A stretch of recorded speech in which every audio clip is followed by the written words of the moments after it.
Mesdames et messieurs de la presse, à l'heure où je m'adresse à vous, notre pays vit une situation critique de son histoire. Critique pour nos compatriotes de l'Est du pays, condamnés à l'errance et à l'exil ainsi qu'à l'abandon de l'exercice de leurs droits, notamment celui de voter ce 20 décembre 2023. Une plaie entretenue par la politique confusionniste et à tâtons du pouvoir en matière sécuritaire. La situation est tout aussi critique dans nos quartiers, dans nos foyers, confrontés à la pauvreté, l'insécurité et aux tensions communautaires, alimentées par un pouvoir finissant à travers un discours ouvertement clivant de la stigmatisation et de la division de la nation. Critique au niveau de la stabilité politique, puisqu'à l'approche des élections, sans fichier fiable, ni cartographie certaine, avec des cartes d'électeurs souvent illisibles et sans admission de la diversité de l'observation électorale indépendante, nous sommes engagés dans un des processus électoraux le plus improbable depuis 2006 pour la stabilité de notre pays et la stabilité post-électorale. La situation est enfin critique par l'aveuglement intéressé du pouvoir qui, tout en reconnaissant le gouffre dans lequel se trouve notre pays, feint d'ignorer et s'installe dans le déni permanent malgré les nombreux avertissements de ces débuts de campagne et que c'est son bilan qui nous enfonce dans cette situation où nous y allons plus vite et toujours plus profond de ce gouffre.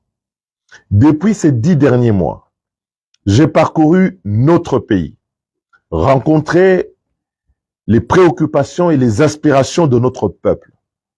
Depuis également ces 10 jours de campagne électorale, vous êtes nombreux à témoigner de votre adhésion au projet que je porte avec tous les candidats en vol aux élections législatives, provinciales et municipales. Un autre Congo est toujours possible et nous pouvons écrire tous en tant que nation la nouvelle page de l'histoire qu'il mérite. Preuve en est d'ailleurs que notre projet, nos priorités ont composé dans une large mesure le programme commun de l'opposition élaboré à Pretoria. Il s'agit notamment de la sécurisation du territoire, l'unification du pays, la restauration de l'intérêt général, le sens du bien commun, le renforcement des services publics pour nos concitoyens, la diversification de notre économie afin de résoudre l'épineuse question de l'emploi. Thème au demeurant aujourd'hui devenu commun et partagé par tous au cours de cette campagne. Mes chers compatriotes, Congolaises et Congolais, ce programme commun de l'opposition constituait cependant qu'une première étape sur le chemin de la quête de l'alternance dans notre pays pour 2023. En inscrivant cette démarche dans cette approche d'un projet fédérateur pour tourner la page de l'indécision et de l'incapacité qui caractérise la gouvernance actuelle du régime Tshisekedi, nous cherchons à aller au-delà de la simple alternance pour une véritable alternative qui donne une perspective nouvelle au pays. Pour ce faire, il faut mettre fin au régime actuel qui mine notre capacité à atteindre la vocation de notre pays, celle d'être un des moteurs de développement pour son peuple et un des moteurs pour le développement de l'Afrique. Dans le contexte des tensions politiques accrues sur notre continent et ailleurs dans le monde, de la résurgence des coups d'État militaires en Afrique, ces élections du 20 décembre 2023 sont une opportunité inespérée pour la République démocratique du Congo de s'adresser au monde et de lui adresser un message sur la liberté, la démocratie et la justice qui doivent survivre encore en Afrique. Par ailleurs, j'ai toujours dit, d'une part, que face au risque de fraude électorale orchestrée par le pouvoir, La candidature commune constituerait, en complément de la mobilisation et de la veille de tous et de toutes, une mesure efficace pour empêcher les tentatives du pouvoir de s'accaparer des résultats et de les manipuler. D'autre part, je me suis engagé dans le combat politique pour servir par devoir et non par intérêt personnel. Aussi, j'ai répété tout au long de cette campagne que ce n'était pas le choix d'une personnalité qui devait primer, mais plutôt le projet, la capacité à fédérer et l'intérêt supérieur de notre pays.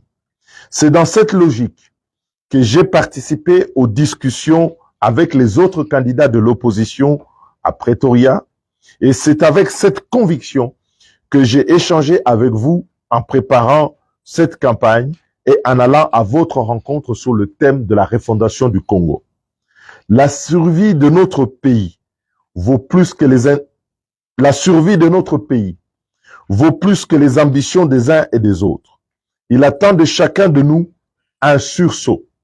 Je suis donc fier d'avoir pu constater que cette fermeté dans les convictions est unanimement partagée par les membres du parti en vol et en particulier les candidats qui se battent tous les jours au niveau du législatif et des provinciales. Mes chers compatriotes, dans le contexte de la faiblesse de la crédibilité du système électoral actuel, il s'impose à chacun le devoir de dépassement, sans lequel le pouvoir actuel gagnera en marge de manœuvre pour instrumentaliser frauduleusement l'appareil électoral qu'il contrôle par la Cour constitutionnelle et la CENI, en prenant bien entendu appui sur les divisions de l'opposition pour se maintenir artificiellement à l'issue du scrutin. Un tel risque est encore évitable et il doit être évité et contourné. Car notre mode de scrutin présidentiel au suffrage universel direct majoritaire à un tour, dans un pays aussi riche de sa diversité, ne laisse guère de choix pour échapper au piège de la dispersion de voix que de nous rassembler pour desserrer les taux de la fraude électorale. À cette étape, nous avons obtenu d'ores et déjà un programme commun, fruit de la synthèse des travaux de Pretoria. Il nous revient maintenant la responsabilité de parachever cette démarche en créant les conditions inéluctables d'une victoire incontestable de l'opposition sur le pouvoir sortant. Je sais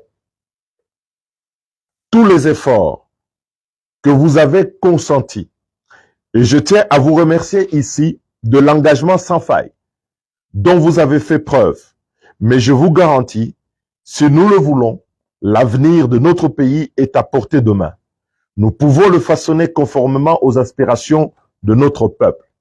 Le pouvoir actuel est confronté aujourd'hui chaque jour de campagne aux fruits des errements, de ses négligences et de ses compromissions. Malgré tous ces moyens, il ne peut faire taire la lassitude, l'exaspération et les désirs de changement des Congolaises et des Congolais, transis aujourd'hui dans la douleur de leur souffrance du quotidien. Il ne se laissera cependant pas faire aisément. Il ne faut donc pas par erreur lui laisser la moindre opportunité, une échappatoire. Ce serait donc une faute historique. À cet instant précis, permettez-moi de paraphraser Frantz Fanon. Chaque génération doit, dans une relative opacité, découvrir sa mission. Et une fois découverte, elle doit l'affronter. Elle a deux choix, soit la remplir, soit la trahir. La grande histoire ne nous pardonnera jamais de n'avoir pas donné une chance réelle à l'alternative dans ce moment critique et face aux évidences. Ainsi, pleinement conscient de mes responsabilités en ce moment particulier de l'histoire de notre pays, j'ai décidé, dans un élan de sursaut et d'unité nationale, de joindre le geste à la parole en alliant nos forces à la candidature de Moïse Katumbi dans le cadre du programme commun en vue de construire dans l'unité et le rassemblement une nouvelle perspective pour notre pays et notre peuple qui en ont grandement besoin. Pour ma part, mon engagement reste total. Si je me joins à lui, c'est pour contribuer à mettre en œuvre, dès l'investiture, par une volonté claire et résolue, incarnée dans le programme commun, les préoccupations, les propositions de la refondation du Congo. Et ce, par une rupture avec les pratiques rétrogrades du régime sortant et les tragédies qui endeuillent notre pays depuis plusieurs décennies. Le programme commun sera la ligne de crête de notre conduite, de notre engagement auprès de vous et le cadre strict de notre alliance.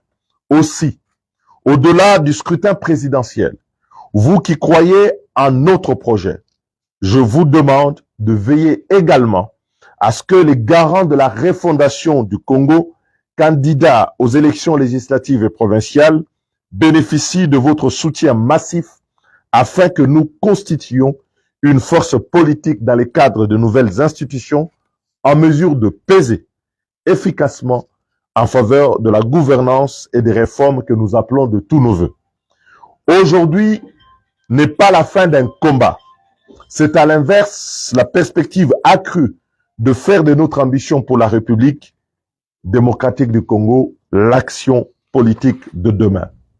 Mes chers compatriotes congolaises et congolais, j'appelle donc tous mes soutiens, tous ceux qui se sont manifestés dans ce socle autour du projet de la refondation du Congo et qui sont convaincus par la force de notre projet à voter pour Moïse Katumbi lors du scrutin présidentiel afin de donner une chance aux idées que nous portons par la refondation du Congo d'être mises en œuvre à travers le programme commun en le portant à la magistrature suprême. Je formule ainsi le vœu que cela conduise tous les partisans du changement, quelles que soient leurs ambitions personnelles, à rejoindre à leur tour celui d'entre nous qui semble le mieux placé pour entraîner l'alternance de notre pays. Une seule priorité doit nous guider tous, le sursaut national et républicain, afin de donner à notre pays la possibilité d'être grand à nouveau. Restons mobilisés, restons unis, restons déterminés, soyons présents le jour du vote, veillons sur ce processus électoral à travers la veillée électorale. Nous connaissons la feuille de route, portons ensemble le chemin d'une véritable alternative politique à la présidence de la République démocratique du Congo, à l'Assemblée nationale et dans les assemblées provinciales. Que vive la République démocratique du Congo, que vive la refondation du Congo. Je vous remercie.